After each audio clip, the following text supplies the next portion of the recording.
Aburto alkateak nabarmendu du aste nagusiaren helburu nagusia bete egin dela aurten jaiak doakoak, inklusiboak eta errespetuzkoak izatea erne.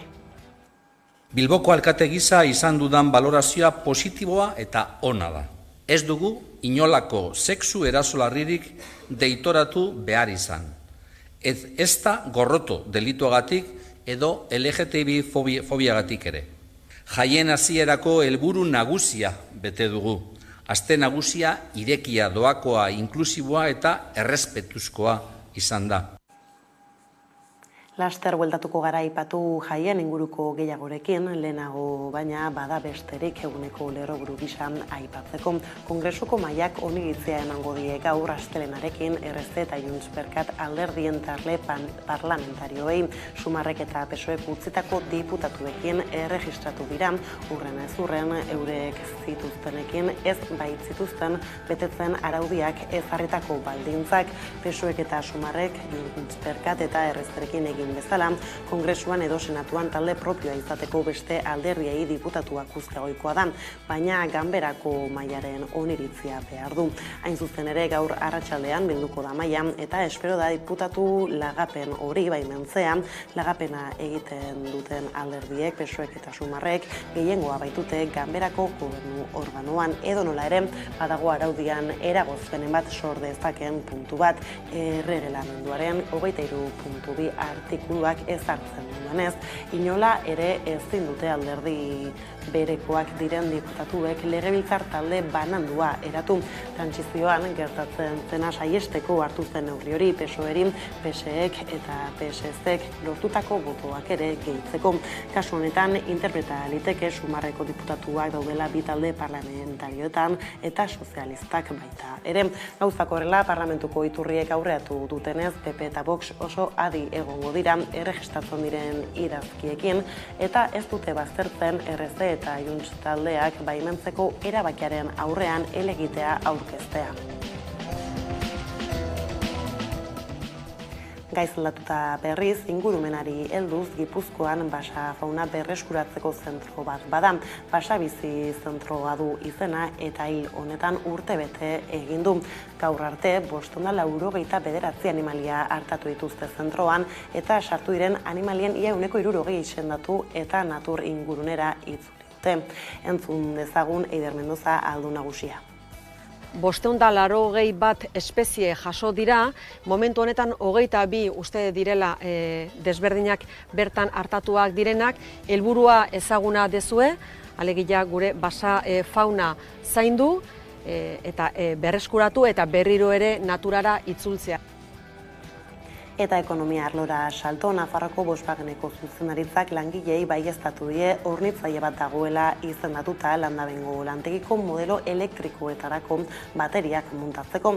Hala ere zehaztu du oraindik ez dela kontraturik sinatu. Nafarroko lantegiko enpresa batzordeak eskatuta bilera egin duten bi aldeek gaur goizean. Joan den astean Hyundai Mobisek baterien hornitzaile gisa egin zuen iragarpenaren ondotik etorri da. Izan ere, ordura arte batzordeak ez daukan zuzendaritzaren aldetik inolako informaziorik. Bileraren ostean Comisiones Obrerasek adierazi duenez, Nafarroako lantegiko zuzendaritzak azaldu die, Volkswagenen Alemaniako zentralak baterien asmoa erosteko pieza gisa ikusi izan duela beti. Hain zuzen ere, egikaritzeko prest dagoen proiektu bat badagoela jakinarazi die. Hala ere, hornitzaile bat esleituta egon arren kontratuak sinatu gabe daudela argitu nahi izan die. Horrez gainera, Comisiones Obrerasek jakinarazi du zuzendaritzari eskatu diola 2024 atzeratzeko polo autoaren amaiera. Azaldu legez garrantzitsua da 2024an poloa egiten jarraitzea itxierarik ez izateko eta trantsizioa hobeto egiteko. Bestaldetik datozen urteetan nazioarteko merkataritzaren joko arauak baldintzatu ditzakeen erabakia hartu dute BRICS taldea osatzen duten herrialdeek beste 6 kide izango ditu blokeak Saudi Arabian, Egipto, Etiopia, Arabiar Emirerri Batuak, Iran eta Argentina. 2024ko urtarrilaren lehenetik aurrera parte hartuko dute erakundean. Horrela, erabakiak errezpelua piztu du Bruselan eta Washingtonen.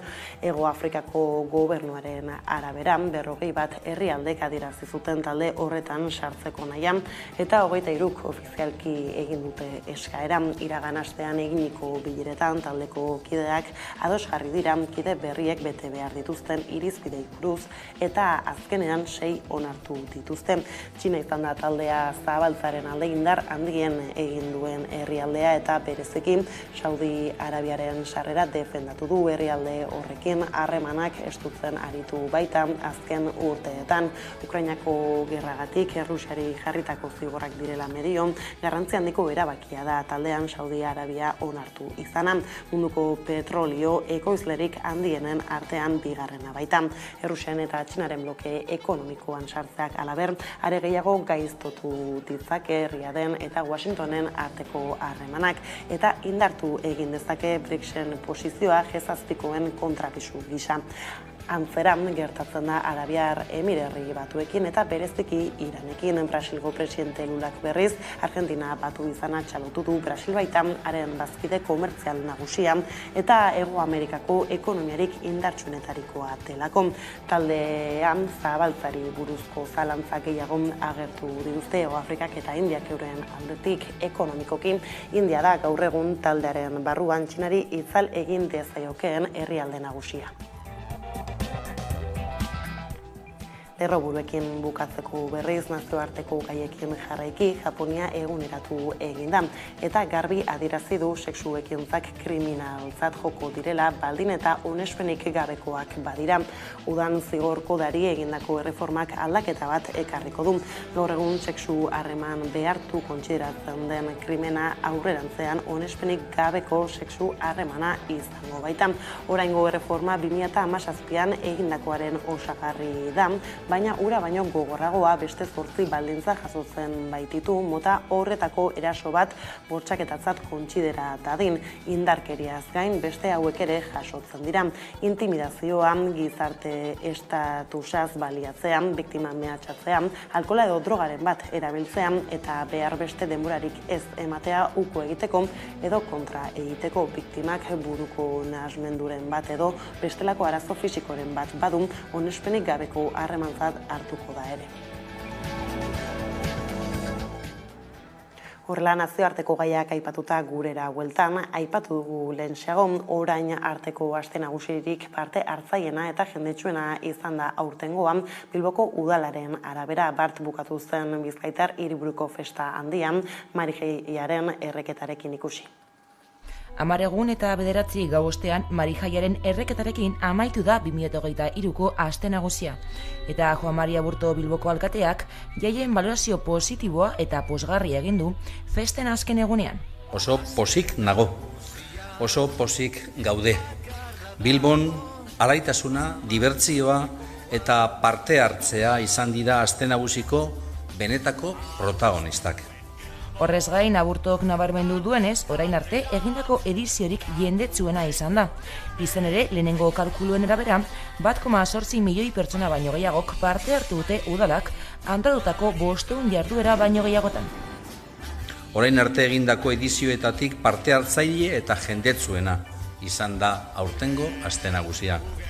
Bestalde alkateak iragarri duenez, ez da sexu eraso larririk, gorroto deliturik edo LGTBI fobia deliturik izan.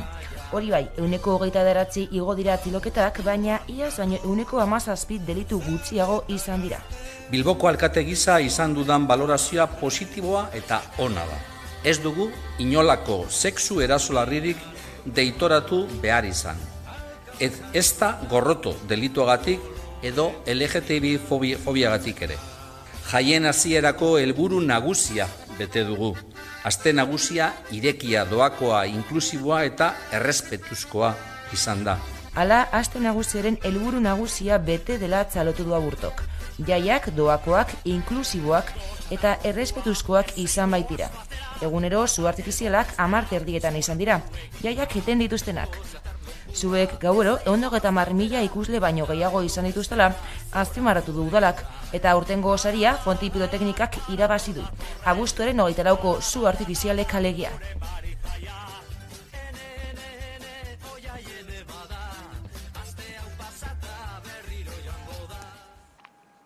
Naiz eta 10 eguneko jaia bere horretan bukatu, konpartsek lanean jarraitzen dute muntatutako dena jaso behar baita eta horrek ere ematen du lana. Jaiak lehenago hasi eta beranduago bukatzen dira konpartsakidentzat eta bereiekin izan da gaur Aiara Durreta lankidea. Aste nagusia bukatu da Marijeiaren errekatarekin, beraz 10 egun eta 9 gauen ostean Bilboko festak bukatu dira. Hori bai, konpartsakideentzat jaiak askoz lehenago hasi ziren eta beranduago bukatuko dira. Izan ere, astelehen eta astearte bitartean desmuntaia egin baitute. Eta horregatik hemen gaude desmuntai betean eta hainbat konpartsakidekin izan gara, aste nagusia nola joan den galdezka. Esan genezake oso ondo joan dela, azkenean gure helburu nagusia bete dugu, ez dela barra bat izatea txosna, orokorran da topaleku bat izatea eta gu gazte konpartsa izan da. Nahi dugu bai Bizkaiko zen Bilboko gazte independentistontzako topalekua izatea eta hori beteta esan genezake valorazio positibo bat egin genezakela jaiengatik eta oso pozik egia esan, nahizetan ikatuta orain desmontaje guztiagatik, baina oso pozik egia esan. Oso positiboa beti bezala, jai giroa ederra, jende ondo pasatzeko gogoekin, da primeran egon gara, oso ondo. Oso giro ona dela konpartsa guztien artean, eta niri hori da ilusio gehien ematen didana. Bilboko konpartzen artean dagoen harmonia eta giro ona, eta erasoak egon dira, eta hori da alde txarra, baina beste aldetik, kontrolatu aldugunatik, oso ondo. Oso ondo. Egia esan montajea askoz ere gozoagoa da, alaiagoa eta desmontaia, ondo da gu. Somatzen da oso ondo ibili garela, hautsa urratuta daukat eta. Bilboko konpartza da aste nagusiaren motorra, gure artean kriston giroa dago eta demostratzen dena da guztion artean kriston gauzak erraldoiak egiteko garela eta eraso denetari pizkat egon dela, esan betiko babosoak, betiko erasotzaileak, horre gehitu dela ere udala edo polizia municipalaren jarrera, konpartzeroen aurka, manteroen aurka, eta ororar herri mugimenduaren aurka. Ez da berria, baina horren guztiaren gainean gaudegu, herritarrak, konpartzeroak eta kriston girona sortzeko gai garela, eta hori da aste nagusia, ez? Oso ondo, aste nagusia primeran joan da, giroa oso jatorra izan da, txosnan, beti ambiente ona, jendea ematen du pozik dagoela, egia da oso nekatuta gaudela, beraz, igual valorazioa aste bete barru deskantzatu ostean, igual positiboagoa izango da orain, bakarrik lo egitea nahi dugu. Bilbotar gehienek buruan iltzatuta dute 1983ko abuztuaren 26 euri jasak uholdeak eragin zituen eta bestak beste Bilboko ibaiak gainezka egin zuen. Aste nagusi betean zegoen Bizkaiko hiriburua eta hiria suntsituta geratu zen. Zorigaiztoko gertaera hark baina ikasgai bat utzi zuen ere Bilboko konpartsetako kideen elkartasuna eta auzolana beharrezkoak izan baitziren egoerari aurre egiteko. Zehazkin eren egun bete ziren 40 urte egun hartatik eta efemeride biribila baliatuz oroimen ekitaldia egin zuten Bilboko plaza berrian. Bilboko urak, Bilboko urak, Bilerritar xumeren Bilboko konparsen, auzolan aldarria, aditu zen ozen, desastrea izan zen, hain handia ezen, elkartasuna uholde bilakatuko zen, Bilboko urak, Bilboko urak. Bizi zen oso ezaguna eta oso maitatua. Madrilez.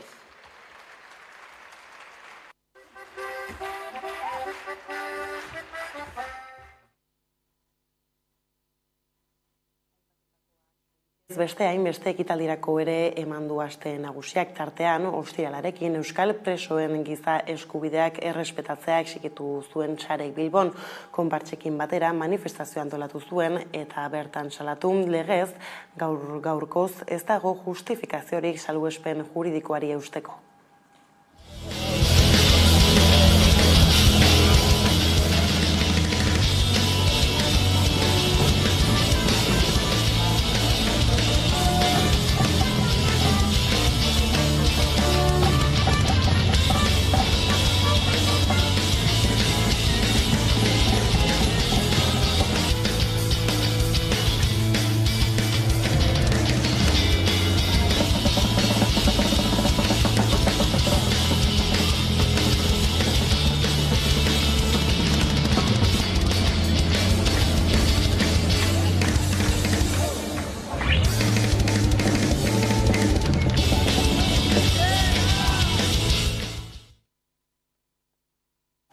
Uholdeen efemeridarekin denboralei errepratuta egunotako eguraldiak ere eman dituzten bait albiste.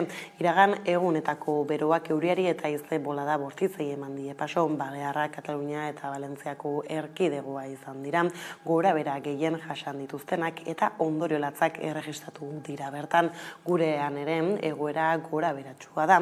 Bermeon eta Zarautzen adibidez, prezipitazio ugari erregistratu dira eta Araban temperaturek nabarmen egin dute beran. Bizkaiko hainbat hondartzetan ere bandera gorria jarri duten Miriam de la Mata. Euri eta haize denborale bortitzak ehunka gora behera sortu ditu Balearretan, Katalunian eta Valentziako erkidegoan. Hainbat zauritu eta erreskate, gurutze ontzi baten eta petrolio ontzi baten arteko talka eta beste hainbat gora bera izan dira besteak beste, astintzen ari den euri, haize ekaitz eta txingor denboralearen ondorioetako batzuk.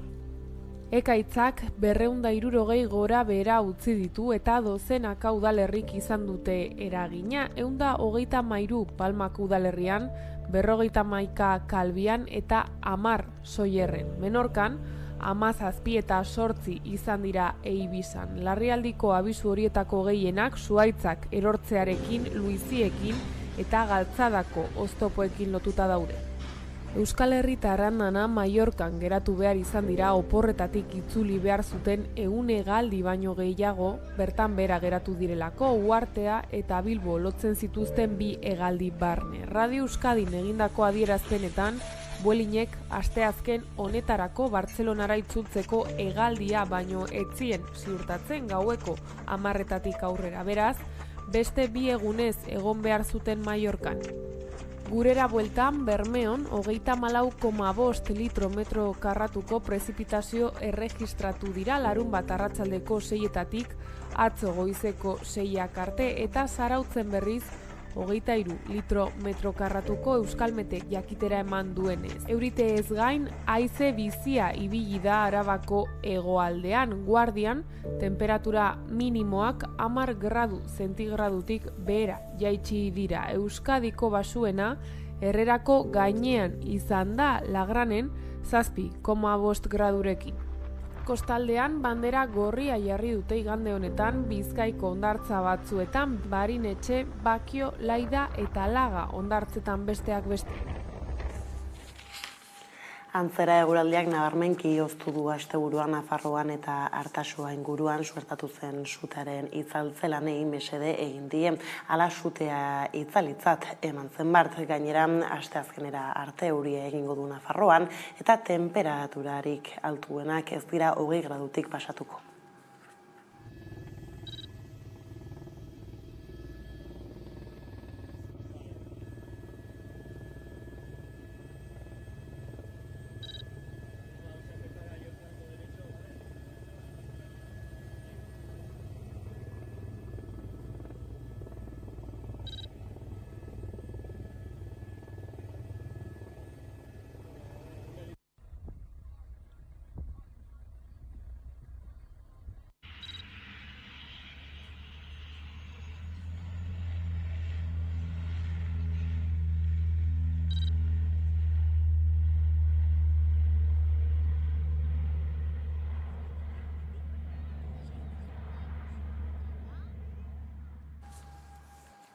Eta hainbatean eguraldiarekin lotuta ere, Arabako botulismo agerraldiak 155 hegazti kutsatu ditu, 155 animalia daude erasanda, eta horietatik 122 hil egin dira. Hala ere, temperaturek bera egin dutenez, erakundek adierazi dute datozen egunotan kontrolatutzat emango dutela. Nerea Garzia.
Animaliak izpide lerroburuetan azaldu bezala urtebete egin du Basabizik. Gipuzkoan basafauna berreskuratzeko zentroa da Basabizi eta udane Arbeo lankideak emango digu informazio gehiago jarraian, Nadi.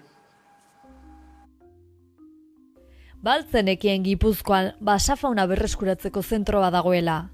Ingurunean bizirauteko ezinduta dauden animaliak jaso, zaindu, mantendu eta berreskuratzeko helburua du, ondoren ingurune naturalera itzultzeko. Bada zentroa zabaldu zutenetik urtebete igaro da, eta dagoeneko 589 animalia hartatu dituzte. Horietatik 185 hegaztiak dira, 109 ugaztunak eta 106 arrastiak. Baina daturik adierazgarriena da animalien ia 160 sendatu eta natur ingurunera itzuli dela.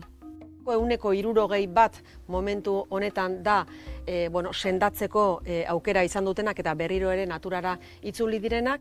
Beste batzuk inguruko animalia santutegietara bidali dira, naturara berriro itzuli ezin diren animaliak direlako edo espezie esotikoak direlako, hala nola pitoi sugeak, loroak, kotorrak edo gekoak. Aitortu behar da Basabizi proiektua jaio aurretik Igeldon arrano etxea zegoela, jardun bera zuena. 35 urtetan Josean Albizu eta Mertxe Garzia 15.000 abere baino gehiago zaintzera eta aukera berri bat ematera iritsi ziren Igeldoko arrano etxean. Igeldon arrano etxean lanean zeudenek lan asko egin zuten, lan eskerga egin zuten eta sekulako ekarpenak Gipuzkoako lurraldeari. Beraz, aitortza hori egin nahi genuke.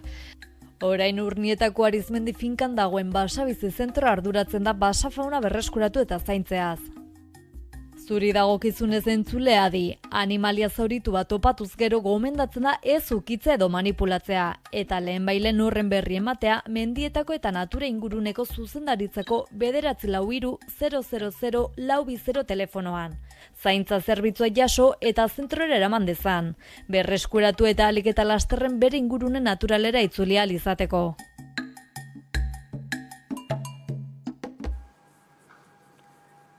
Gaizlatuta berriz Arabara bueltan, Arabako nekazarien elkarteak egizko matx kopuruaren inguruan Errioxako Kontseiluak hartu duen erabakiaren aurka egin du. Nerea Garzia lankideak emango dizkigu auziaren xehetasunak. Errioxako jatorri deitura kalifikatuaren Kontseilu arautzaileak Errioxako aldizkari ofizialean argitaratu zuen Arabako upategiek irailaren 6 arte izango zutela gehiegizko matz kopurua botatzeko. Hau da, argitaratu zen egunetik 14 egunera. Maastizainek gutunak jaso dituzte aginduarekin.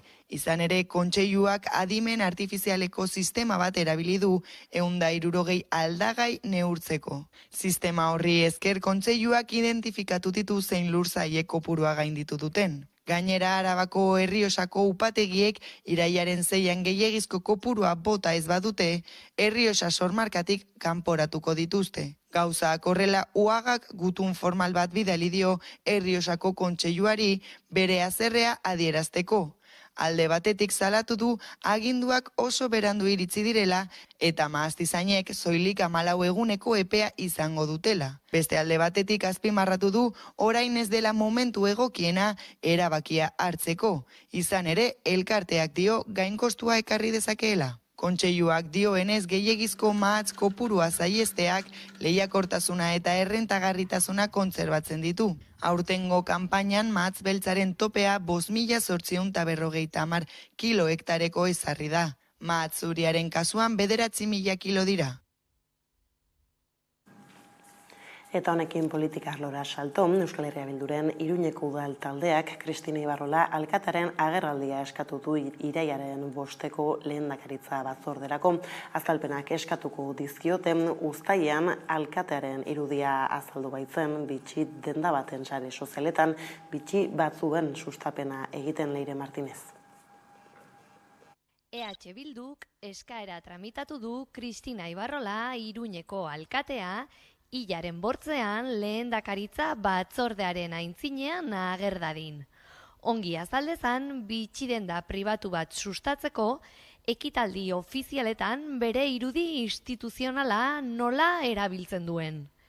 Joan den hilabete ondarrean, talde abertzaleak Ibarrolari eskatu zion, hainbat ekitaldi ofizialetan soinean zeramatzan bitxien fakturak erakusteko. Jakiteko beraz, ekitaldi jakin batzuetarako mailegu puntualak izan ote diren, edo alkateak baimena eman duen sustapen argazkia argitaratzeko. Gainera, alkateak luxuzko poltsa bat jaso omen zuen ere oparitan. Talde abertzaleak UPN-eri gogorarazi dio foru legeko 3. artikuluan toki erakundetako ordezkari hautetxiek ohiko erabileratik, erabilera sozialetatik eta kortesiatik haratago doan edozein opari, mesede edo zerbitzori uko egin behar diotela. Azken ordukoa da Kristina Ibarrolak egin duen adierazpena. Las joyas en cuestión a las que se refieren son mías, pagadas con mi dinero y hasta ahí voy a dar explicación. Ikusi beharko da, hurrengo batzordean ordainagiriak erakusten dituen eta zerbait gehiago erraten ote duen. Ordea eguneko berriekin bukatzeko martxan da kazetaritza bertatik bertara ekimenaren 9. edizioa jardunaldiak abuztuaren 28tik irailaren 1 bitarte egingo dira Gasteizko Europa Jauregian, Florida Zineman eta Aiotz plazan. Konferentziak, mainguruak eta filmak antolatu dituzten Nerea Garziak emango digu egitarauaren berri jarraian.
Eta honekin iritsi da gurean gaur albistegiaren bukaera, gogoratu aipatutakoak eta gehiago 11.eus atarian topa ditzazkezuela, ondo izan eta bihar arte.